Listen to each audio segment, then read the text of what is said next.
రే అర్షద్, నువ్వు చెప్పావు కదా ఈ రోజు నీకు ప్రమోషన్ వచ్చిందని. హారా, ఈ రోజు రెస్టారెంట్ లో నువ్వే బిల్ పే చేయాలి. ప్రమోషన్ అయితే నా దగ్గర బిల్ కట్టాను, డబ్బులు లేవురా. నా దగ్గర డబ్బులు ఉన్నాడు, తినే టయానికి వస్తావు. అదే నీ దగ్గర డబ్బులు ఉండి ₹1 కూడా ఖర్చు పెట్టావు, ఎందుకురా?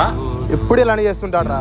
ఇంత పాటు తిరిగితే మన డబ్బులు వేస్ట్ చేసుకోవాలి. పద ఇక్కడి నుంచి వెళ్దాం. అక్కడ చూడు, హర్షద్ వాళ్ళ ఫ్రెండ్స్ తో కూర్చున్నాడు. ఇంకోసారి నాకు ఫోన్ చేసావంటే మర్యాదగా ఉండదు చూడు.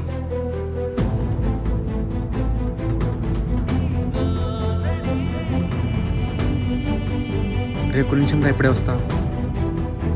రే ఏమైందిరా, నీ ఫ్రెండ్స్ వదిలేసి వెళ్ళిపోతున్నారు? ఏం లేదురా, ఈ రోజు అర్థమవుతోంది ఫ్రెండ్షిప్ చేయాలంటే జోబులో డబ్బు ఉండాలని. ఏం చెప్తున్నావురా? మర్చిపోయావా మన చిన్నప్పుడు ఫ్రెండ్షిప్? మన దాంట్లో డబ్బు అనే మాటే రాలేదు. కానీ నువ్వే ఒక అమ్మాయి కోసం నాతో గొడవపడి వదిలేసి వెళ్ళిపోయావు. నాదేరా తప్పు, కానీ ఇప్పుడు ఆ అమ్మాయి నాతో లేదు. నా కొత్త ఫ్రెండ్స్ కూడా నన్ను వదిలేసి వెళ్ళిపోయారు. ఇప్పుడు నువ్వు ఒకటే ఉన్నావురా నాతో. బాధపడాల్సిన అవసరం లేదురా, నువ్వే నాతో మాట్లాడలేదు. నేను నీకు ఇప్పుడు కూడా ఒక మంచి ఫ్రెండే అనుకుంటా. సారీరా.